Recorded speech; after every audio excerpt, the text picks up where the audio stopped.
Hey, it's Kevin and Fred. Do you have a referral for us here in Phoenix? There are 30,000 agents here that you could send them to. Why us? Well, for one thing, we'll keep you updated and you'll never have to track down your commission. We'll also make you look really good to your client. And best of all, it helps us keep all this content free. So go to kevinandfred.com/referral to make the introduction. We'll take great care of them. All right, guys, we're back with the Kevin and Fred show, and today joined by John Marrone, growth expert. John, how's it going, dude? It is beautiful and amazing here in Destin, Florida, man. I appreciate the opportunity to speak and hopefully add some value to your audience.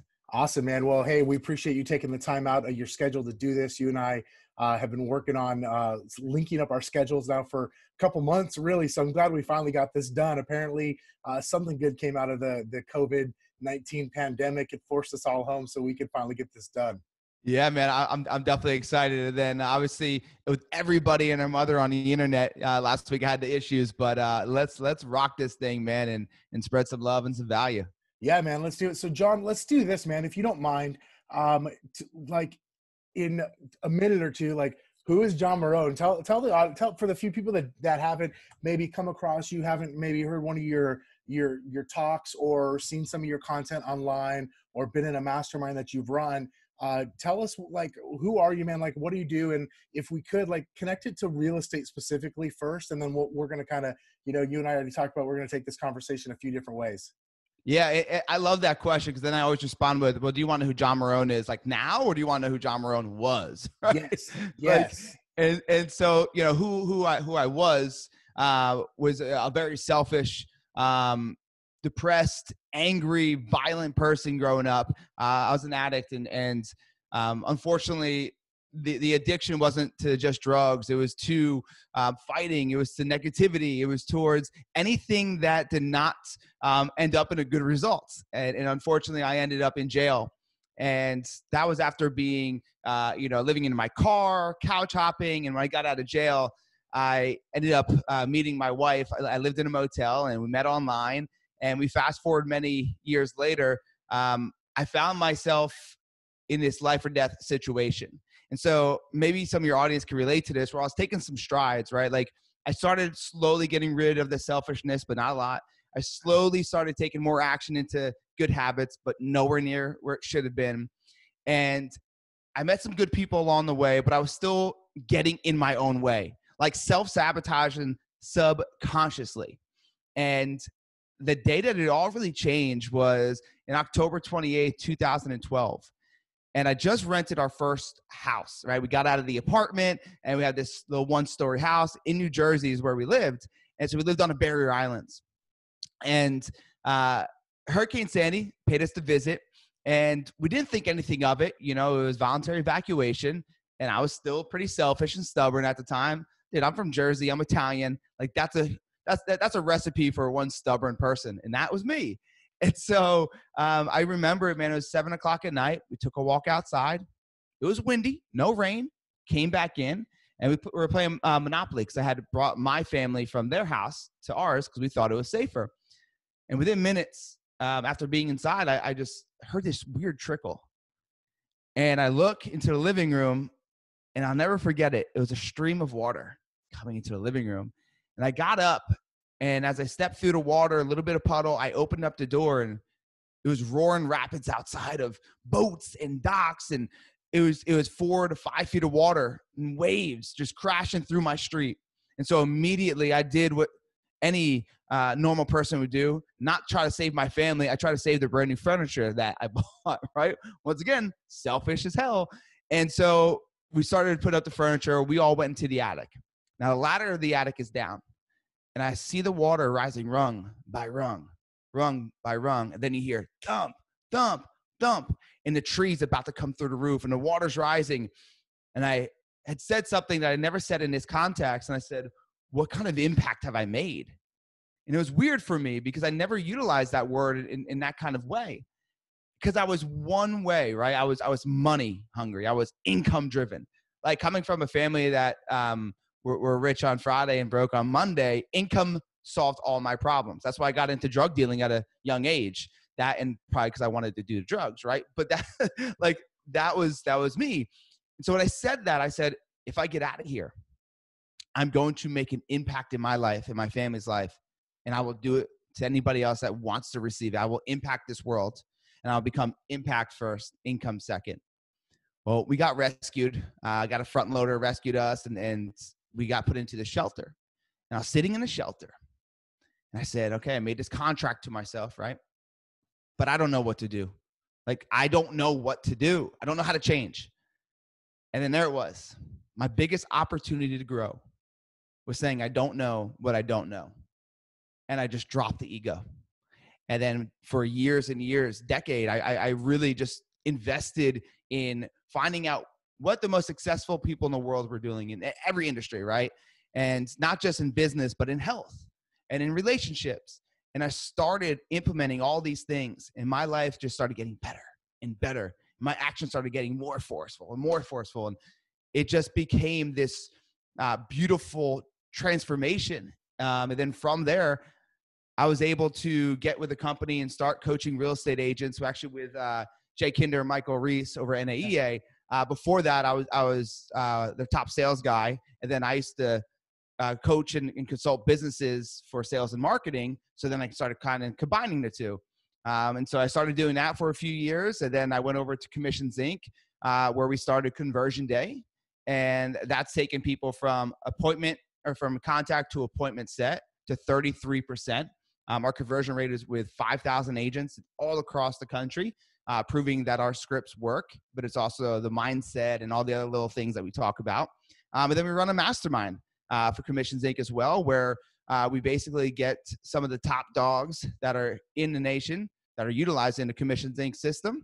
And we get them in a room twice a year, and we just drop the walls and receive and give value and really be able to collapse time from where they're at to where they want to go.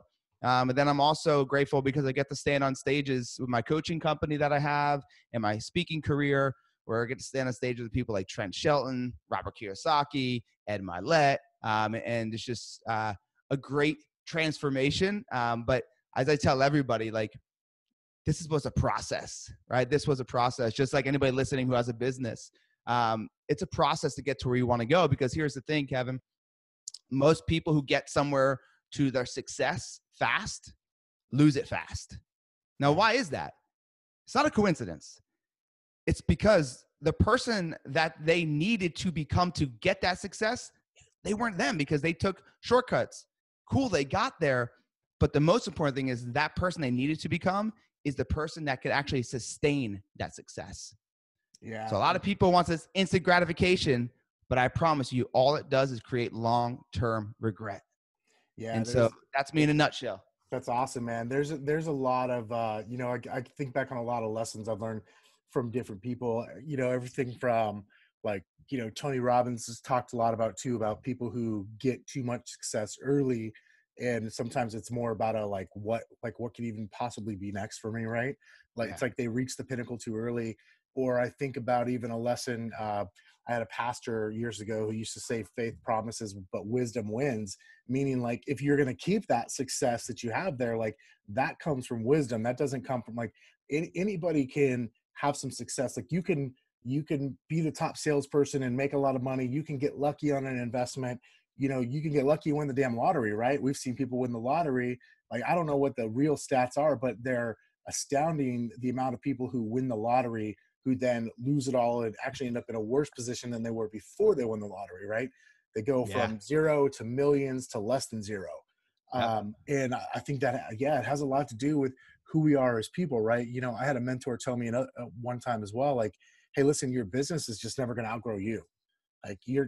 You have to grow if your business is going to be able to grow and sustain that. And so obviously you've learned that, lived that at a high level. Well, so cool. So let me ask you this, let's, because this is mostly real estate agents and lenders and whatnot that are listening to the show. But we do have plenty of others, because I like to bring on folks in different industries just to pick their brains, but to connect it a little more to real estate. So you mentioned Jay and Mike, friends of mine for sure. And, love those guys. So did you say you were selling, you were in sales for them? Is that how, was that your first introduction into real estate? Yeah. So I came over to NAEA when they had about 4, 5, 6 people there total, right? And so there's a sales manager, but nobody under him.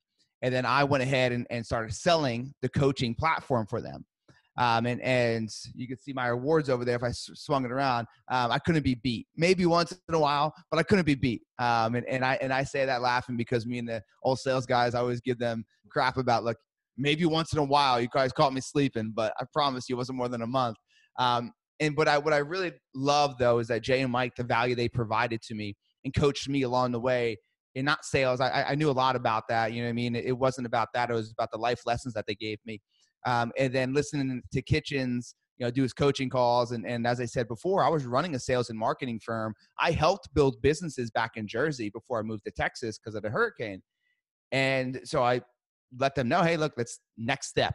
And so we started coaching. I was still selling a little bit too, but I started coaching real estate agents for them it had to be 18 months or so. Cool. Awesome. And then you found your way over Sync and started and it was a good friend of mine, Eric Lowry, who you know as well through the Sync community, who initially connected you and I through, he said great things about you. So tell me a little bit about that. So you're running a couple of masterminds there, and it sounded like you have a 1-day course as well that you do with them. Yeah. So our mastermind we have 2 masterminds. Anybody doing 75 transactions to 150 will be in one group. And then anybody doing 150 plus will be in another. Now, those people that are doing 150 plus, we probably average about 450 transactions a year at each person in that room. And we get together for 2 days in beautiful places like Miami and Cabo and Tahoe and, San Diego. And so we get together twice a year. And it's just a great place for people to network with like-minded individuals and grow and really collapse time, right, from where they're at in their business to where they want to go. So we do that. And then the conversion day. Sync has a great community. They have great leads, but like anything, the leads will always suck if you suck. Yeah. And so it doesn't matter how great the leads are to community are, because if people can't close the leads, guess what happens? They can't pay for the system. And so running sales teams and understanding the science behind selling, we utilize my skills to create the conversion day. And we go on the road to multiple locations and we bring conversion day to pop-up locations, right? Obviously a little bit has changed now, but we'll get back into things in July. Sure. So we show up there and 100 plus people every single month from that area. We go 8 hours. And the whole point of the conversion day is to rewire their mindset and then reshape their skill set. And mainly talking about how, I would change it to conversation day or conversation mastery, because I help people understand how to facilitate the conversation that will result in a conversion, right? And we've seen it, man. 5,000 agents have been through that course, and from contact to appointment set, 33%. Kevin, I'm not lying when every time we do the numbers, because we do power hour, right? So we do a power hour where after we learn everything, we actually put the work in. Love it. And I'm a little nervous every time. Like, okay, is this going to be the month that it's not 33%? And we usually have 2 teams and one might be a little less, one's a little more. For 3 years, every time 33%. And it's because we've crafted the script as well as the pieces that we put in place for conversion day, from the mindset to the discipline to the daily habits, to really come together and be all the puzzle pieces you need to be a high level conversion master. So let's talk about that for a second, if you don't mind. Like, so because I agree. So like, okay, we can have script, right? You could give me your golden script. Like agents ask me all the time, and listen, I've got a script book too, mostly stolen from other people, right? Like downloaded this guy's and that lady's, and then I put it together, and then we put our logo on it and give that to our team. Like that's our script book. That's what we practice from, right? So like you could hand me, John's golden script right now for converting, say, an internet lead or sphere of influence, fill in the blank.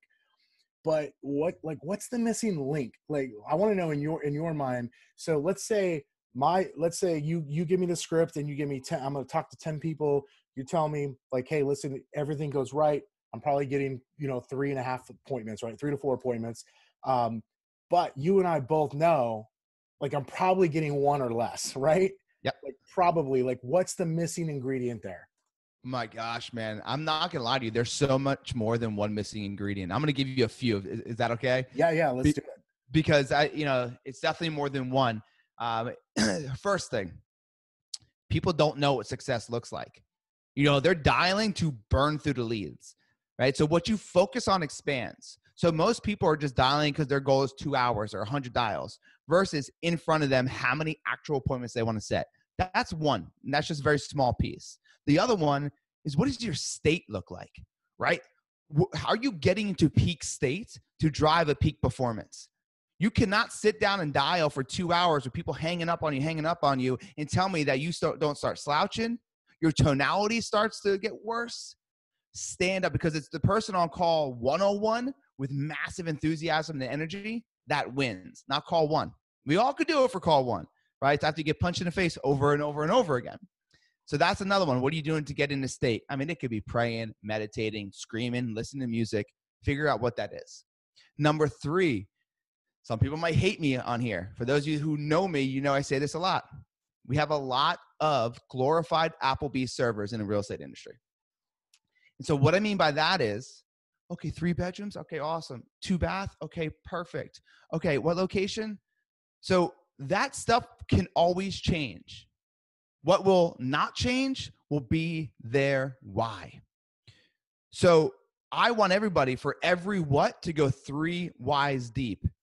And I'm talking about 3 whys deep. So if Kevin, you told me, man, my why, I need to get 4 bedrooms. Okay, interesting. Why is that important to you? Well, I'm about to have another baby, and I want to make sure that we have enough space, and I have an office, so I'm not in my wife's craft room. And then a lot of times they'll move. Okay, how many bedroom? But that's not the real reason. That's not the real why. I need to go 3 levels deep, because you're only going to tell me your surface why, because as a human, the way our minds work is we don't want to feel disappointed.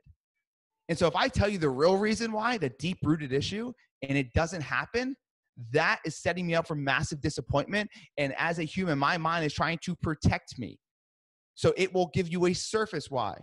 And most people, they're wise because they want to get closer to work. No, it's not. They're wise. They want to put their daughter in bed every night. They want to eat breakfast with their kids. They want to go ahead and get 10 hours back in their week so they can go ahead and get back into their health regimen, because they're not where they need to be, and their relationships failing because their insecurities because of health.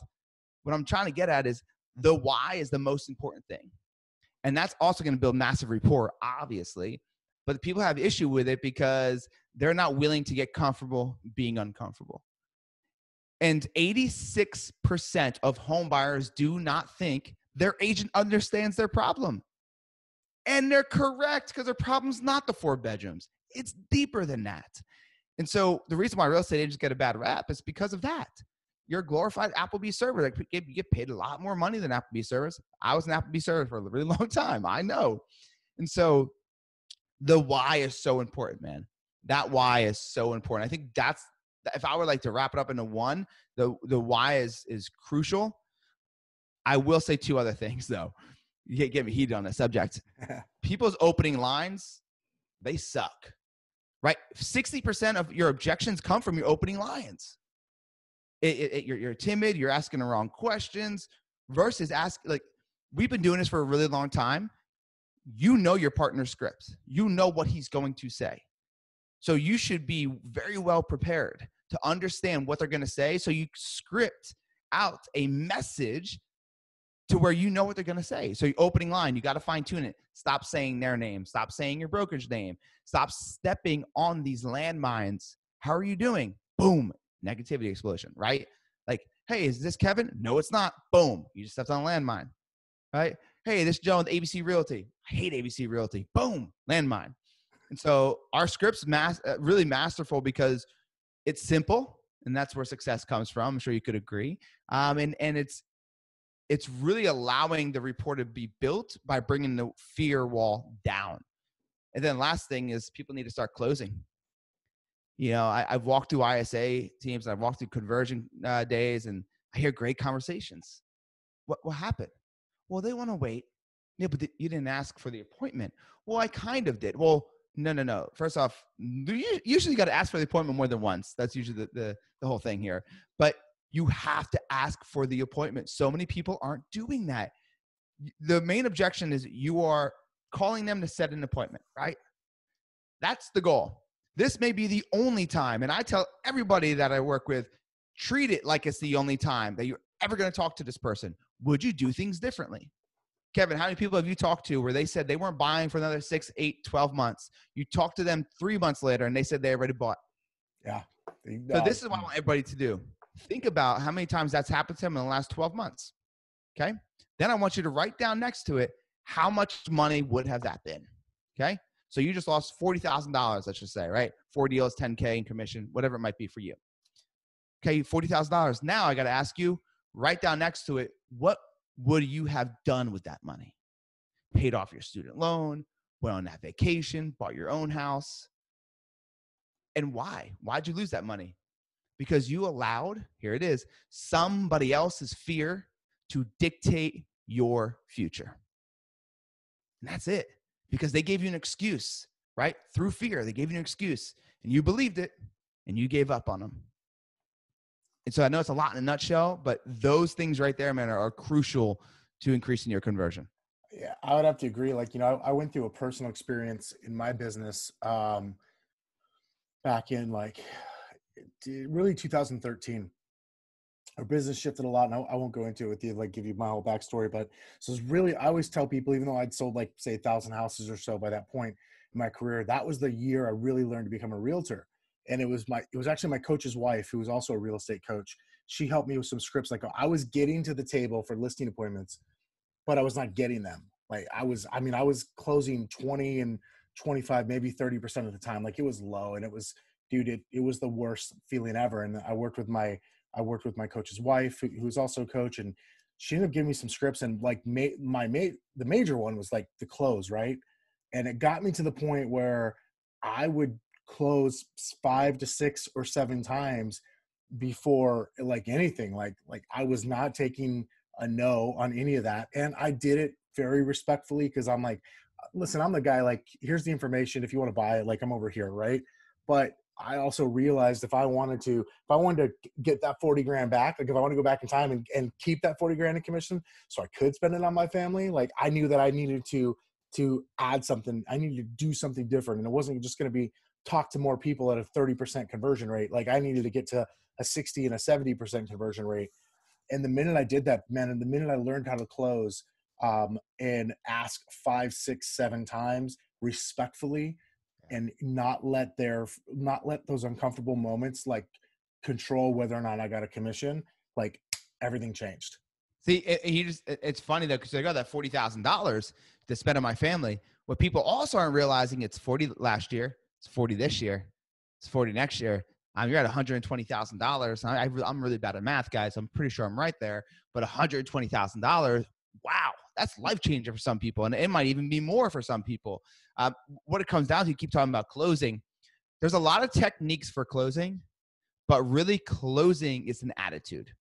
That's it. It's an attitude, and it's a skill, right? So that's the most beautiful part about it, is because you could build it, right? You could build your confidence. You could build it around that attitude. And when I say attitude, I'm not being forceful. Like he said, he did it, and he finessed it in, right? He wasn't forceful. He finessed his way into the close.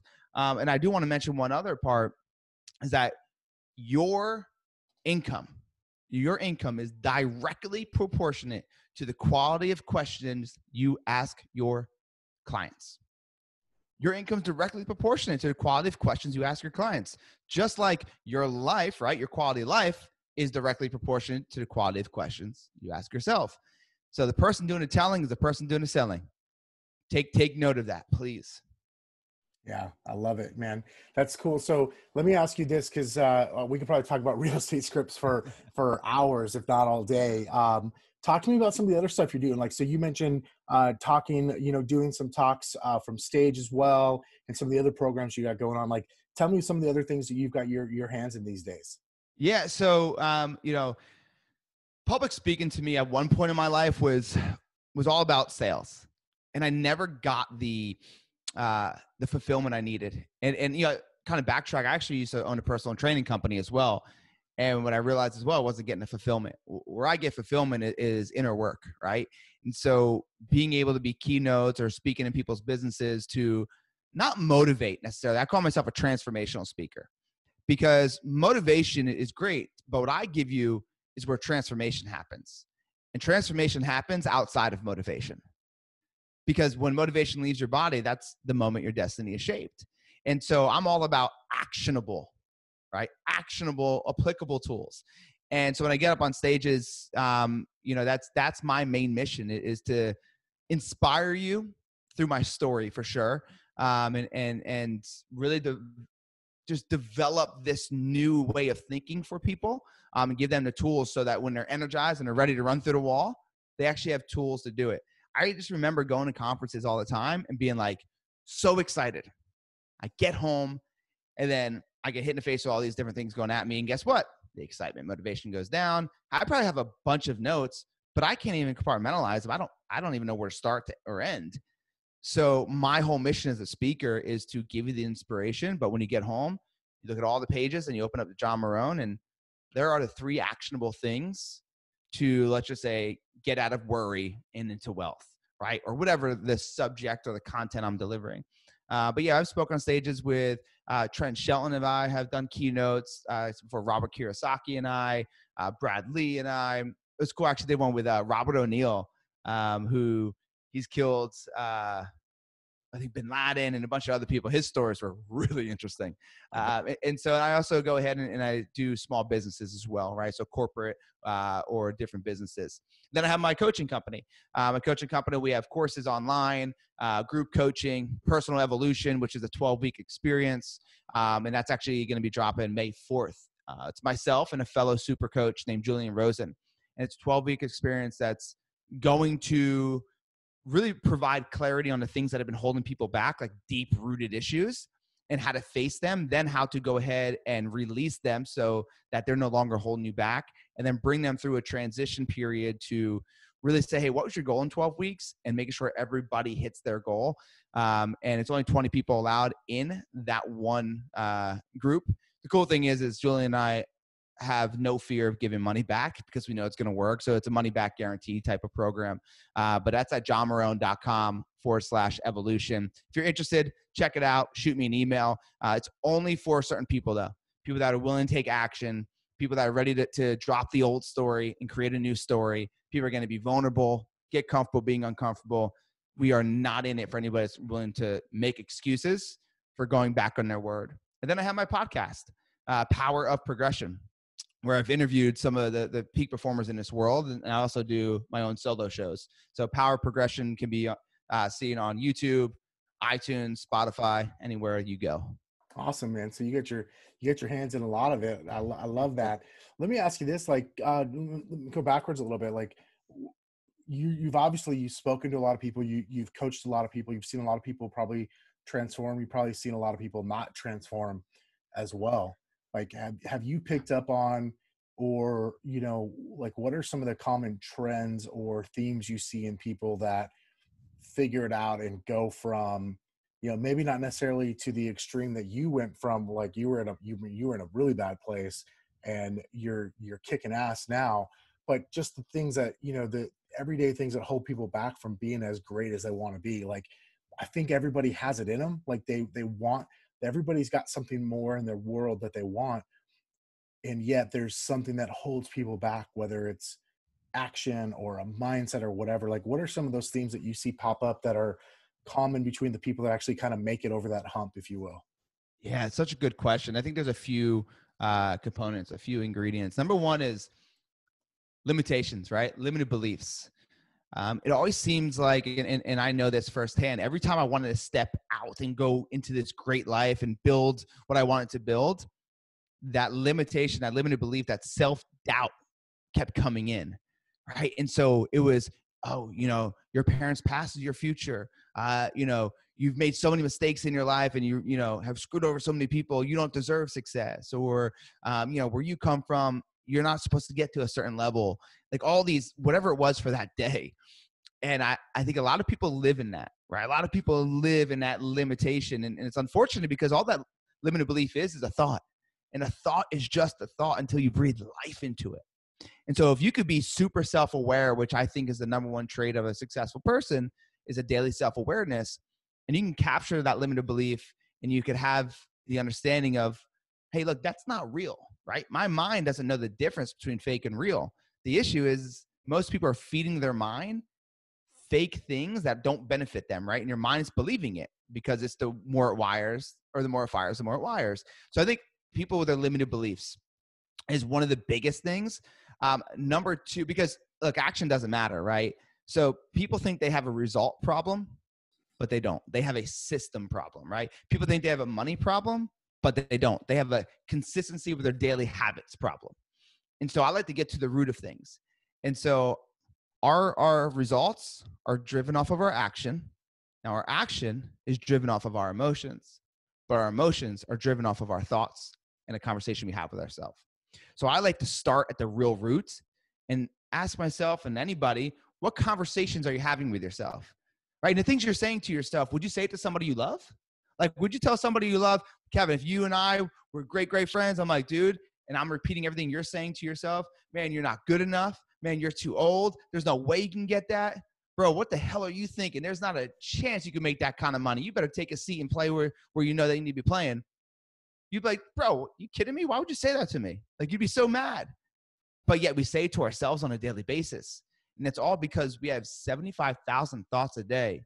And we keep grabbing the wrong ones. Now, it's not like you're going to stop grabbing the wrong ones, but it's when you grab it, look at it and say, well, that's not the right one. Grab a better one, right? We have to ask ourselves, are our thoughts empowering us or disempowering us? Are they helping us walk in faith or in fear?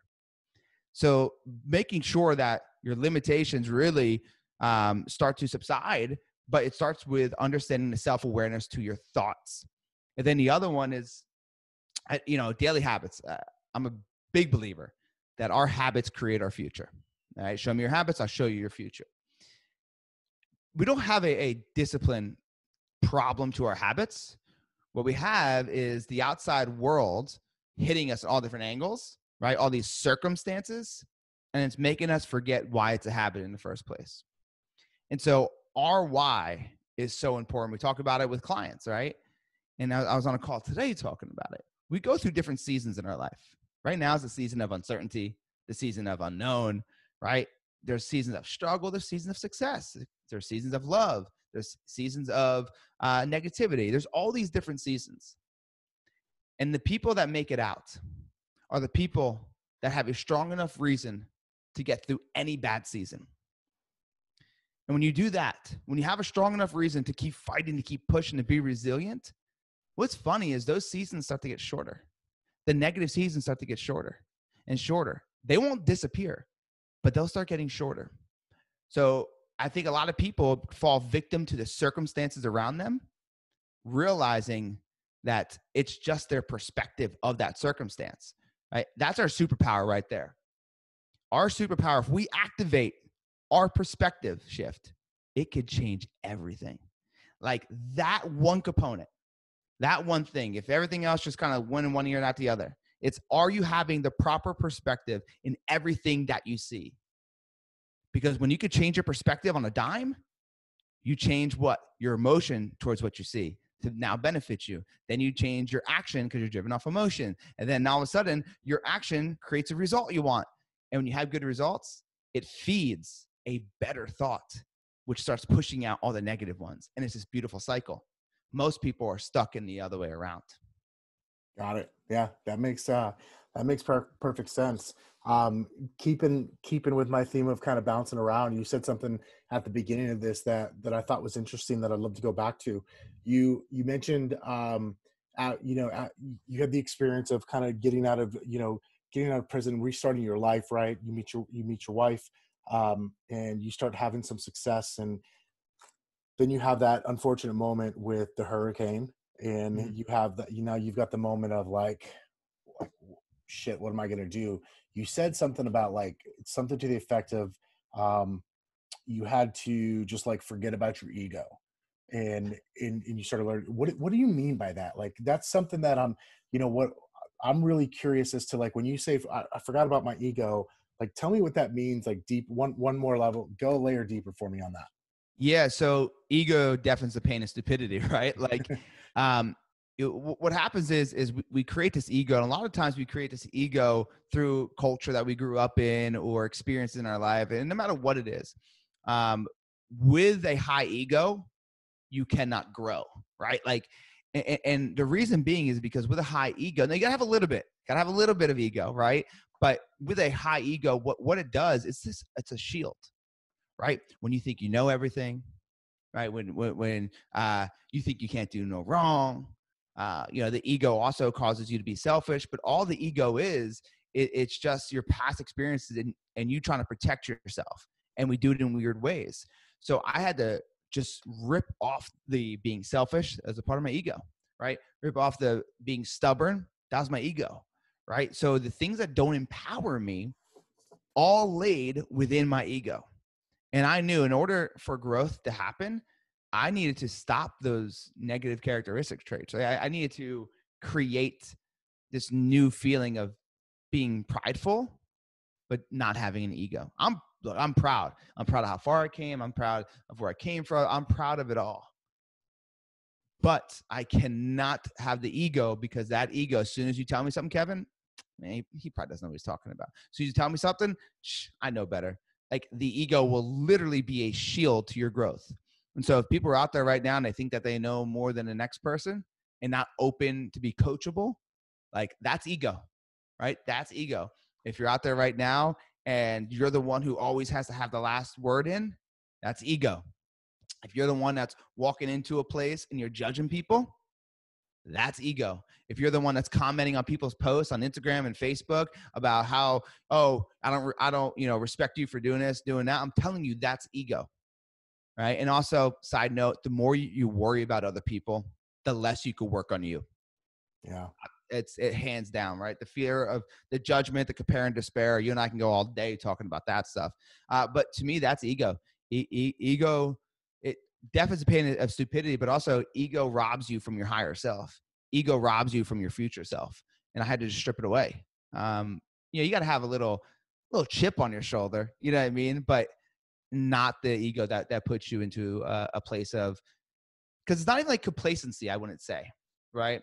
Because when you have ego, it's almost like you feel like you're walking and you're in charge. Yeah, well, it seems like it could show up in so many different ways. Like when I think of ego, and I'll just say when I think of ego, I think of like, I'll call it overconfident, right? That could be one form of ego. Whereas another form of it sounds like, it could be I'm unwilling to be wrong. Right. Yep. I'm unwilling to be wrong, especially like in a time like, we're recording this in such interesting times. Like, I know it's actually an election year. And so we'll get into like the real election, like Facebook posts here in a few months. Hopefully. I say, hopefully. I can't even believe I said that, right? Because I don't want to see those.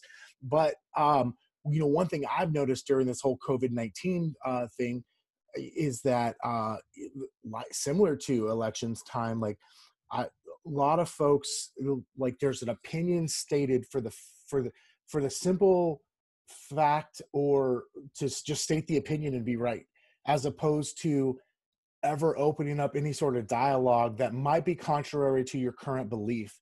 And so, like, one of the things that I find fascinating, and I probably learned this most from Tim Ferriss, but I picked it up from probably a few other people that honestly he probably introduced me to through his podcast, was like your willingness to be wrong and your willingness to change your mind on something. And I hadn't really connected that to ego until this conversation. So yeah, and you said it though, so you haven't connected to this conversation. I still catch myself. You talk about, you got to say an opinion just to say an opinion. I still catch myself. I'll see somebody write something, maybe agree with it, maybe I don't agree with it, and I'll start typing. And I'm like, no. That's the old ego trying to like I know more about the situation, or I don't feel like you're right about the situation, without opening up a dialogue that's actually beneficial for both parties. And so I delete it. And so I totally agree with you. So are you catching yourself, guys, when you're writing something? It doesn't need to be like negative, right? It just be a debate. Because that's the ego coming out. And then I also look at it and I say, wow, I know if I write this, what's going to happen? I'm going to get a comment after a comment after a comment. Then I'm going to go back, right? Because if I back up and I don't come back to a comment, now my ego's really hurt. So I'm going to come back. And it's an hour, 2 hours of just going back and forth. And guess who really is hurting from this?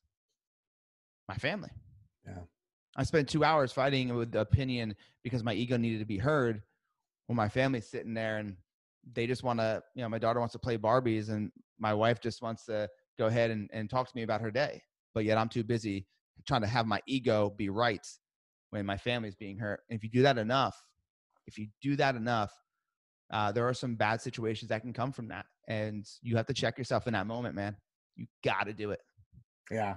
It's so funny that, you say that, like, gosh, a couple times this literally today, somebody who's close to me, like, just posted something that was, I started typing and I was like, no, put the phone down, go have lunch real quick before you interview John. So literally, it's funny. It's funny how that stuff pops up and how it's really some of that stuff that prevents us from, moving forward and kind of moving into that next phase of our life, or whatever that might look like for ourselves. You just become self-aware, man. Like, and it's so amazing to see the growth in self-awareness. I think that's one of the most beautiful transformations people can make, is the immediate self-awareness. And every day I'm practicing it, right? Because it's self-awareness has to be in so many areas and different levels of your life, that it's not just this one, okay, it's a habit that I wake up every morning and I read my book. No, like, that's a little bit of a self-awareness. So I got to be self-aware about that. I got to be self-aware I'm doing my gratitude. Got to be self-aware I'm not going and attacking people with my opinion. Like, so many different levels of self-awareness. But when you start seeing it click subconsciously, it's such a beautiful transition and transformation. That's awesome, man. Well, cool, dude. Before, as we start to wrap up, like, one thing I want to make sure, you mentioned it earlier, but I want to talk about personal evolution again.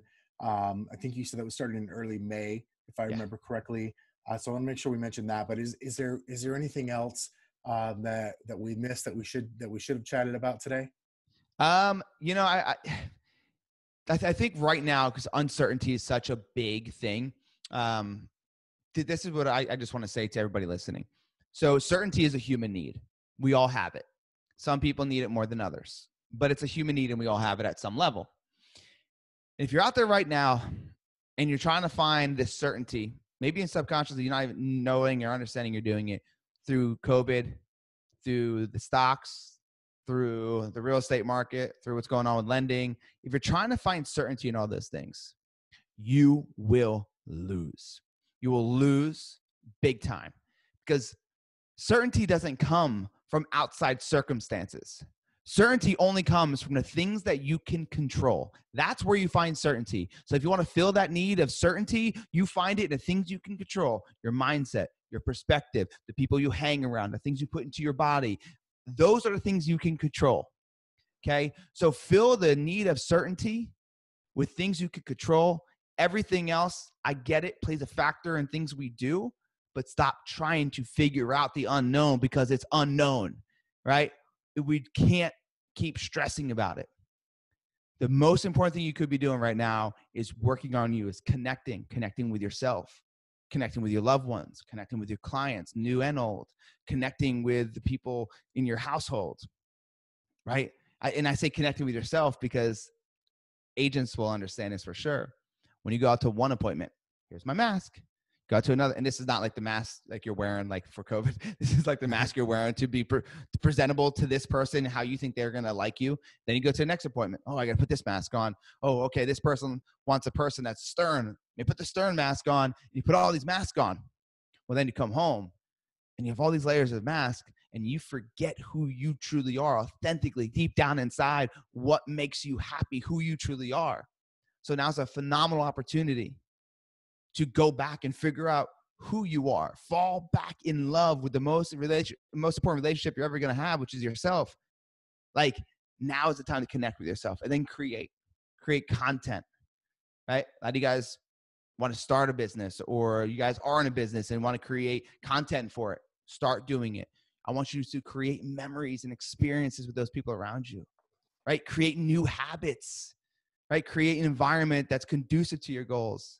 And just keep creating the ultimate version of you. So when this all ends, you're the one that is standing there in your highest power, then people aren't going to recognize you. That's what I want. I want people to come out and people have long hair, beards, not knowing what to do with themselves. And you're sitting there sharp as hell, ready to take over the market because you were putting in the work, putting your foot on the gas pedal while everybody else was sitting there, Netflix and chilling, letting other people's fear dictate their income.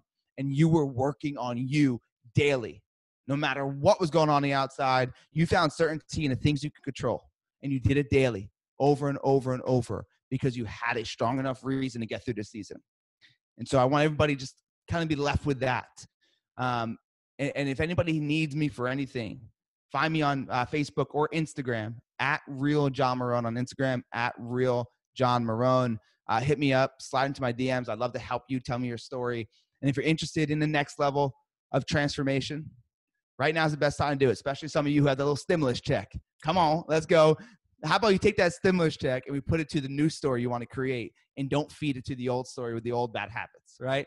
But yeah, johnmarrone.com/evolution.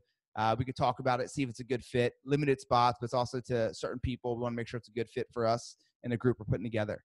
johnmarrone.com/evolution or at Real John Marrone. Just hit me up and we could discuss it. But guys, like now is the time to find opportunity within this obstacle. Find the opportunity. I promise you there's a lot. There is a lot, but it's all power of choice. It's up to you. Starts with you and ends with you. Right on, man. John Marrone, thanks a ton for being here today. I really appreciate it. Thank you for being a guest on the Kevin and Fred show, and we'll talk again soon, my man. Absolutely, brother. Appreciate you. All right. Talk to y'all later.